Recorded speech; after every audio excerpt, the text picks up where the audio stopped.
Shalom, selamat pagi Bapak Ibu Saudara. Pagi hari ini kita akan memulai dengan ibadah kita. Mari siapkan hati kita masuk dalam hadirat Tuhan. Mari siapkan hati kita untuk menyembah Tuhan.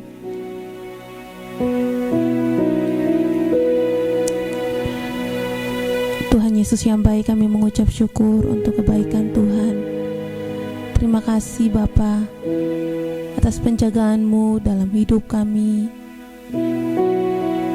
Di pagi hari ini Tuhan, kami akan memulai dengan ibadah kami.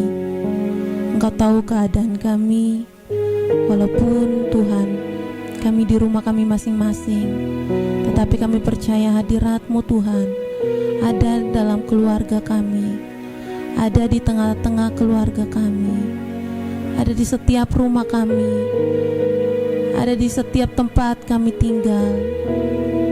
Terima kasih Tuhan Yesus. Kami percaya rancangan-Mu atas hidup kami adalah rancangan yang terbaik Bapa. Terpujilah nama-Mu Bapa. Bapak Ibu, mari kita angkat sebuah pujian. Semusim berlalu namun Tuhan selalu memelihara kita.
Rasakan kebaikan Tuhan dalam hidup kita.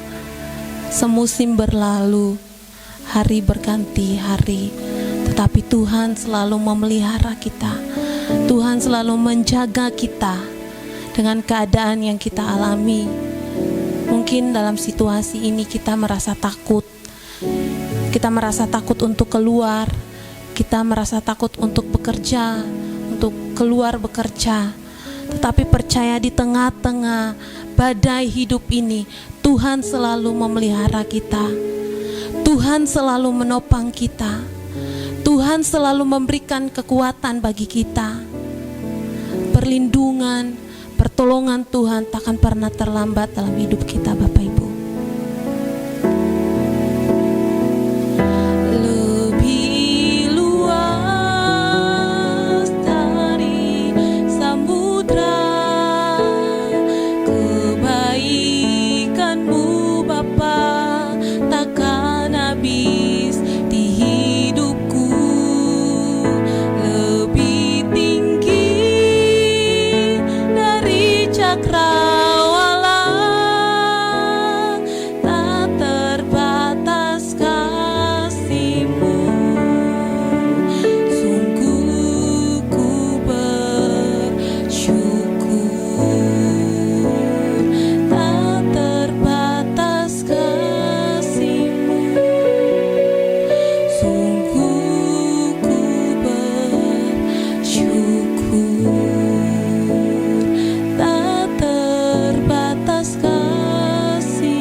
Syukur kita kepada Tuhan.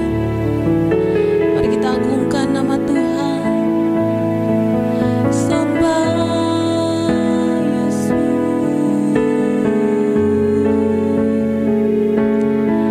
Terima kasih Tuhan, terima kasih.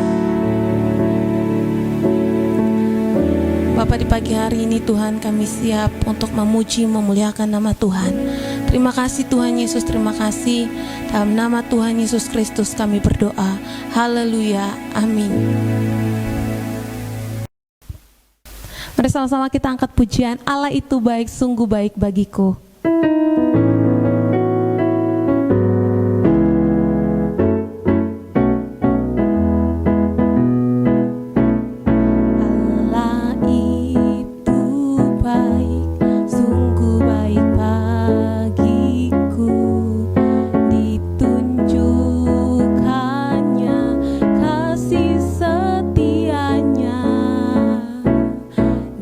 Menyediakan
persiapkan persembahan kita akan memberi untuk memberkati pekerjaan Tuhan. Sama-sama kita angkat pujian ini. Kasih setianya, kasih setianya tak pernah berubah, dulu, sekarang, dan selamanya. Ajaib dan kuasa dalam namanya, Yesusku luar biasa, Yesusku luar biasa, Yesusku luar biasa, Yesusku luar biasa. Tuhan Yesus memberkati setiap kita yang memberikan dengan sukacita. Amin. Bapak Ibu, kita akan mendengarkan firman Tuhan. Mari siapkan hati kita untuk dibentuk oleh firman Tuhan, untuk menerima firman Tuhan. Amin. Bukan dengan barang fana. Tuhan telah membayar dosa-dosa kita, tetapi dengan darah Yesus yang di kayu salib yang menebus dosa kita.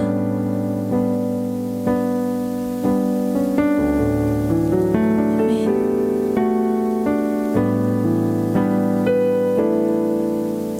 Bukan dengan barang fana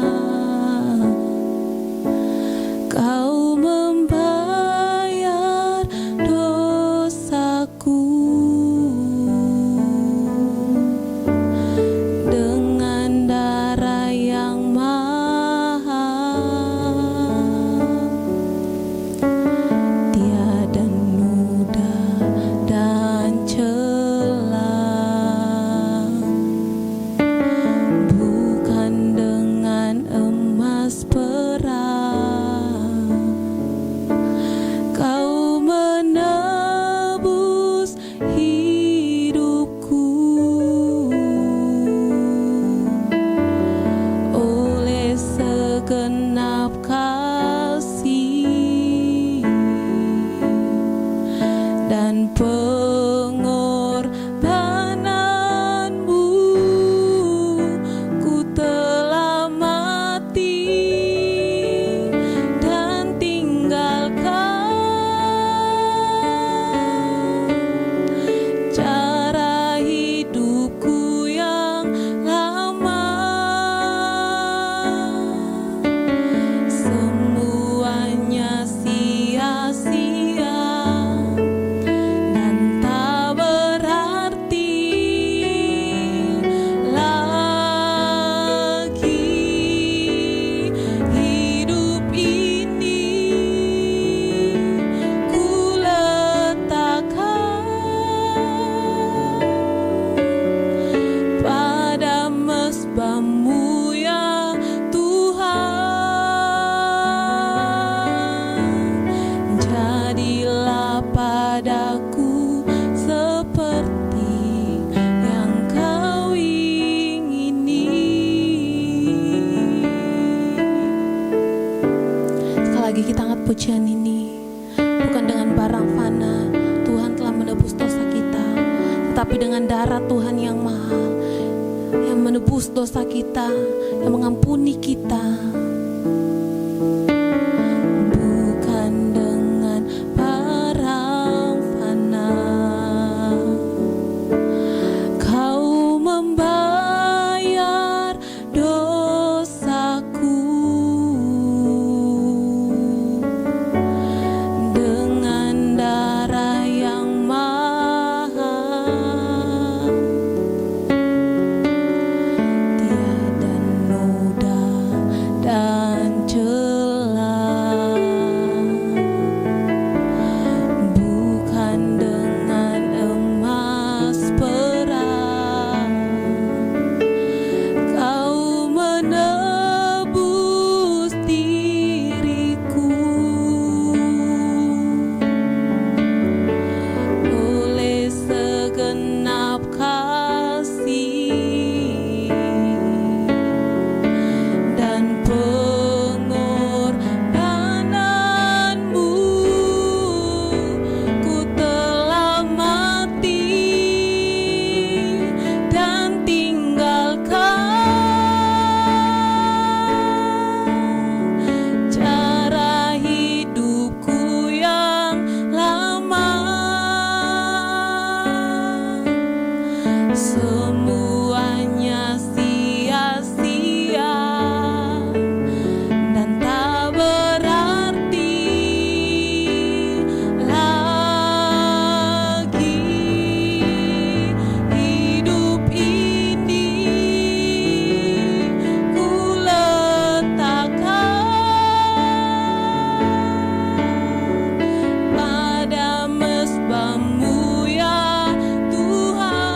Kau ingini,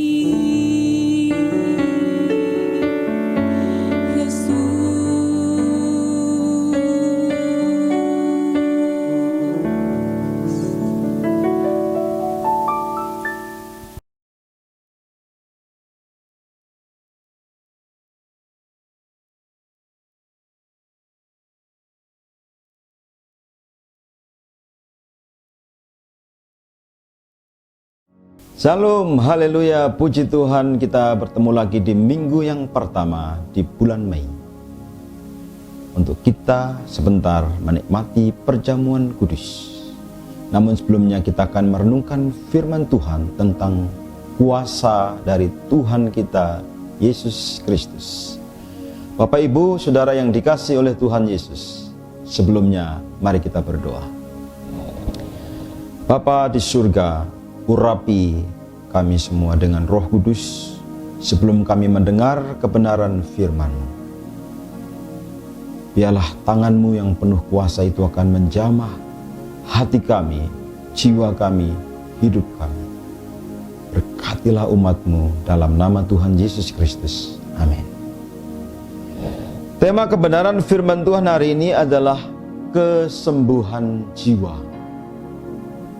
Perhatikan baik-baik kisahnya di dalam kitab Kisah Para Rasul pasal 3. Petrus menyembuhkan orang yang sakit sudah lama, yaitu keadaan lumpuh.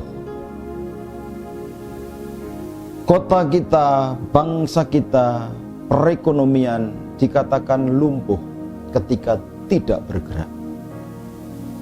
Kehidupan kita bisa dikatakan lumpuh ketika kita terkunci dalam rumah, tidak bisa kemana-mana. Pembatasan skala besar yang sedang dijalankan ini belum penguncian, belum lockdown. Jadi kita masih bisa bergerak. Tetapi bayangkan saudaraku yang dikasihi Tuhan, seorang yang lumpuh, yang akan saya bacakan di sini, dikatakan bahwa ada seorang laki-laki yang lumpuh sejak lahirnya, sehingga ia harus diusung, dan setiap hari dia diusung, diletakkan di depan bait Allah, di luar bait Allah, artinya di pintu gerbangnya. Mengapa? Karena menurut sosiologi orang Yahudi, kalau orang yang lumpuh itu tidak boleh masuk ke bait Allah. Dia hanya boleh di luar saja. Jadi termasuk golongan orang yang di luar, tidak boleh masuk ke bait Allah. Dia hanya bisa sampai di situ saja, terkunci di situ. Nah, saudaraku yang kasih Tuhan, itu orang kalau biasa terkunci, biasa tidak diberi kebebasan, ya, karena dia lumpuh, tidak bisa bebas. Maka sebenarnya yang menderita bukan hanya fisiknya atau tubuhnya, tapi jiwanya. Saudara-saudara yang terkunci dalam rumah 14 hari sudah mulai jenuh, mulai kesal, mulai bingung. Kalau bapak-bapak mungkin masih bisa keluar, tapi ibu-ibunya dari dapur ke kamar tengah, ke kamar mandi, ke kamar tamu, ke dapur, ya, terus bolak-balik, masuk keluar rumah hanya di situ saja. Itu bisa membawa kepada namanya penyakit jiwa. Nah, kabar baik yang hari ini saya ingin sampaikan adalah bahwa Tuhan Yesus datang kepada orang yang fisiknya sakit, yang jiwanya sakit, tapi juga yang ekonominya sakit. Saudaraku yang dikasihi Tuhan, bayangkan ini seorang yang lumpuh, pria, laki-laki yang lumpuh. Kira-kira bagaimana keadaan ekonominya? Dia bergantung dari meminta-minta. Puji Tuhan kalau hari itu banyak orang yang murah hatinya. Seperti zaman sekarang ini, banyak orang yang timbul simpati, timbul empati, timbul belas kasihan, dan banyak yang berbagi. Tetapi kalau tidak ada orang yang berbagi, maka orang yang lumpuh ini secara ekonomi, dia tidak punya penghasilan. Artinya bahwa dia juga mengalami sakit secara ekonomi. Bergantung hidupnya dari minta-minta. Saudara, kabar baiknya adalah bahwa Tuhan Yesus mau menyembuhkan ketiga-tiganya. Tubuhnya disembuhkan, jiwanya disembuhkan, ekonominya disembuhkan, terlebih rohaninya akan disegarkan. Dia memuji Tuhan, dia melompat-lompat, dia bisa bersukacita ketika sudah mengalami kesembuhan. Saudara, kesembuhan itu kuncinya adalah dalam nama Yesus Kristus. Nama Yesus Kristus adalah nama yang agung, nama yang mulia, nama yang besar. Kapan? Ketika dia sudah dibangkitkan atau sebelum dia dibangkitkan. Saudara yang kasih Tuhan, sebelum dia dibangkitkan namanya termasyhur, namanya hebat, dikenal di mana-mana, di seluruh Yudea, di seluruh provinsi, di seluruh kota dan desa-desa. Kenapa? Karena dia membuat mukjizat. Tapi terlebih ketika rasul-rasul memberitakan Injil, Yesus sudah bangkit, dia sudah naik ke surga, dan sekarang dia ada di surga, duduk di sebelah kanan Allah Bapa. Nama di atas segala nama, Tuhan di atas segala Tuhan. Dia sangat hebat. Itulah Tuhan kita. Dia menang atas kematian, atas kerajaan maut, dan dia mengalami kemuliaan. Dia mengenakan tubuh kemuliaan, dan dia bersama dengan Allah Bapa di surga. Dia sekarang menjadi imam besar yang agung, yang berdoa untuk kita setiap hari, setiap malam, setiap jam, setiap menit, setiap detik. Dia tidak pernah tidak berdoa untuk kita. Karena itu nama Yesus adalah jaminan untuk kesembuhan kita. Saya tidak tahu apa yang Bapak Ibu Saudara alami hari-hari ini. Mungkin secara fisik saudara sehat, tetapi secara jiwa mungkin saudara mengalami keletihan, kelesuhan, tidak bisa tidur. Kadang-kadang orang yang sakit jiwanya itu terbalik-balik. Siang jadi malam, malam jadi siang. Jam tidurnya tidak jelas. Ada yang mengalami namanya insomnia, susah tidur. Dan pikirannya berjalan terus, akhirnya menjadi stres. Karena orang stres itu tidak bisa membedakan ya antara siang dan malam. Karena penuh dengan ketegangan-ketegangan. Apalagi kalau sudah depresi, dia bisa berbicara kepada tembok, saudara. Saya berdoa supaya tidak ada yang mengalami stres sampai depresi. Kalau masih stres saja masih bisa ditolong. Kalau sudah depresi harus masuk rumah sakit jiwa. Dan saya tidak mau saudara-saudara mengalami penyakit jiwa yang demikian parah. Karena itu percaya Yesus. Bukan menjadi orang Kristen yang biasa-biasa, tapi orang Kristen yang mengalami mukjizat berjalan, bergerak, hidup penuh dengan daya dan kekuatan. Saudaraku yang dikasihi Tuhan, saya mau saudara dijamah oleh Tuhan Yesus. Karena itu ulurkan tanganmu untuk menerima kesembuhan dalam jiwamu. Marilah datanglah kepadaku, kata Tuhan Yesus, yang letih lesu, berbeban berat. Serahkan masalah hidupmu kepada Tuhan. Kalau seorang istri menyerahkan masalah hidupnya kepada suami, kalau suaminya stres, suaminya nggak bisa menolong. Demikian juga kalau suaminya dalam keadaan tidak berdaya, dia tidak bisa bergantung kepada istrinya. Mari bersama-sama datang kepada Tuhan. Percaya kepada Tuhan dan jangan takut. Kalau saudara takut, saudara mengaku di depan Tuhan, aku takut, aku khawatir, aku cemas. Datang kepada Tuhan, serahkan kepada Tuhan. Dan Tuhan hari ini akan menolong saudara. Terima pertolongan Tuhan. Terima mukjizat kesembuhan dalam jiwamu. Dan kiranya Tuhan memberkati saudara sekarang juga. Haleluya. Amin. Bapak Ibu yang dikasih Tuhan, setelah mendengar khotbah yang singkat tadi, ada 2 atau 3 pertanyaan yang disiapkan dalam liturgi. Jadi Bapak Ibu Saudara akan membaca ayatnya dan dipikirkan, direnungkan bersama-sama dan disaringkan dalam keluarga. Saya minta kalau ada Bapak atau Ibu, salah seorang yang menyampaikan apa yang menjadi pesan daripada ayat yang sudah kita baca tadi. Dan hasil daripada diskusi itu kiranya akan memberkati saudara dan iman saudara semakin kuat. Jadi saudara menjadi orang Kristen yang bertumbuh dalam Tuhan melalui firman Tuhan. Ya, berakar kuat dalam firman Tuhan dan iman saudara akan bertumbuh.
Bapak Ibu Saudara yang dikasih Tuhan, sebelum kita akan masuk dalam perjamuan kudus, kita akan berdoa terlebih dahulu. Bapa, dalam nama Tuhan Yesus, kami bersyukur untuk firman-Mu. Biarlah Tuhan terus teguhkan iman kami untuk memandang Tuhan Yesus, berharap kepada Tuhan Yesus.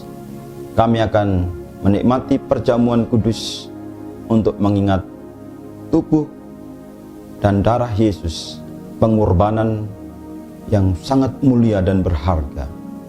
Biarlah Tuhan, iman kami disegarkan, hidup kami diubahkan. Ampuni segala kesalahan kami yang tidak kami sadari, supaya kami semakin sadar betapa berharganya keselamatan yang Tuhan berikan kepada kami. Dalam nama Tuhan Yesus kami berdoa. Amin. Yang dikasih Tuhan, mari kita bangkit berdiri di tempat masing-masing. Kita angkat roti di tangan kanan dan dengarkan firman Tuhan sebelum kita makan roti bersama-sama.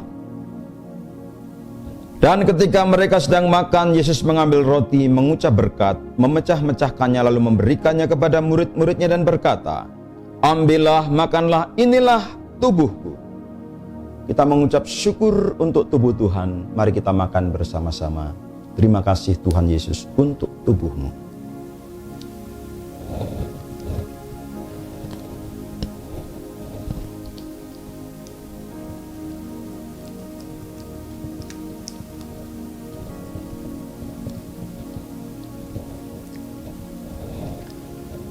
Kalau sudah, kita angkat cawan tinggi-tinggi dan dengarkan firman Tuhan.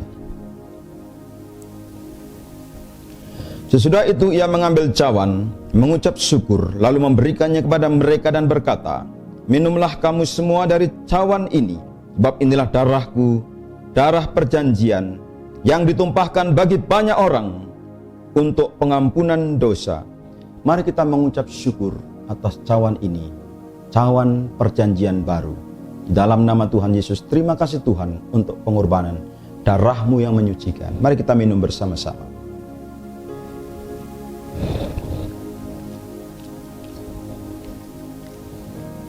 Terima kasih Tuhan, mari kita berdoa.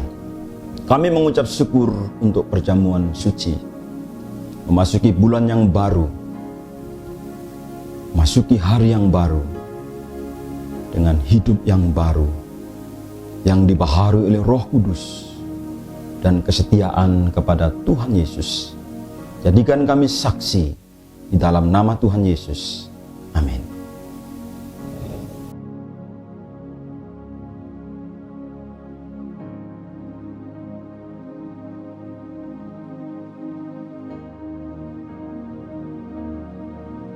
Mari kita bangkit berdiri sekali lagi untuk berdoa syafaat. Tuhan Yesus, kami menyerahkan kota dan bangsa kami. Kami belum tahu sampai kapan musibah ini akan berakhir. Tetapi kami tahu bahwa Tuhan bersama dengan bangsa kami, bersama dengan para pemimpin kami, mulai dari RT RW sampai kepada presiden. Sertai mereka, bimbing mereka, arahkan hati mereka, supaya bekerja dengan maksimal untuk kepentingan seluruh rakyat dan bangsa Indonesia. Bapa di surga, kami berdoa untuk para dokter, perawat, supaya bekerja dengan mata yang tertuju kepadamu. Pelayanan mereka sangat berharga, menyelamatkan banyak orang. Lindungi mereka daripada kematian, daripada wabah ini. Terima kasih Tuhan Yesus. Terima kasih untuk keluarga kami yang selamat dari wabah ini. Tidak ada satupun yang sakit, tidak ada satupun yang terpapar. Kami bersyukur, dan kami bersyukur ya Bapa, karena Engkau memelihara kami dengan apa yang kami makan, minum, dan pakai. Engkau memberkati pekerjaan kami, memberkati rumah tangga kami, memberkati studi anak-anak kami, supaya anak-anak kami cerdas, pandai, dan memiliki masa depan yang baik. Terima kasih Tuhan Yesus. Sekali lagi kami berdoa juga untuk pemuda dan pemudi yang sudah waktunya untuk masuk dalam pernikahan. Biarlah Tuhan mempertemukan mereka dengan jodoh yang seiman, yang sepadan, yang bertanggung jawab. Berkati ya Tuhan kehidupan anak-anak muda-mudi kami, supaya mereka memiliki masa depan yang baik, yang cemerlang dan berhasil. Kami berdoa ya Tuhan untuk pekerjaan umat-Mu yang di PHK. Kami berdoa supaya Tuhan memberkati, sehingga mendapat pekerjaan yang baru, yang dirumahkan, supaya mereka bersabar dan waktunya mereka akan bekerja kembali. Demikian juga untuk ibu-ibu rumah tangga. Biarlah Tuhan memberkati untuk persediaan kebutuhan-kebutuhan dalam bulan ini. Biarlah berkat Tuhan tercurah melalui para pria, melalui suami-suami yang bertanggung jawab. Tuhan Yesus berkati setiap anak-anak-Mu. Di dalam nama Yesus kami telah berdoa dan mengucap syukur. Haleluya. Amin. Tuhan selalu menolongku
Mari kita angkat tangan kita di hadapan Tuhan, pandang wajah Bapa dan terima berkat Allah. Turunlah ke atas kita semua anugerah dari Bapa di surga, tercurah melalui putranya yang tunggal Yesus Kristus, Tuhan dan Juru Selamat kita, Gembala Agung, Imam Besar, Tuhan kita yang baik dan setia. Terimalah Roh Kudus, terimalah kepenuhan Roh Kudus, jadilah teguh dan tegar. Terima semua kenyataan dengan tetap bersyukur Tuhan baik dan berada di pihak kami. Dalam nama Yesus, berkat-Nya tercurah atas kami semua. Haleluya, puji Tuhan, amin.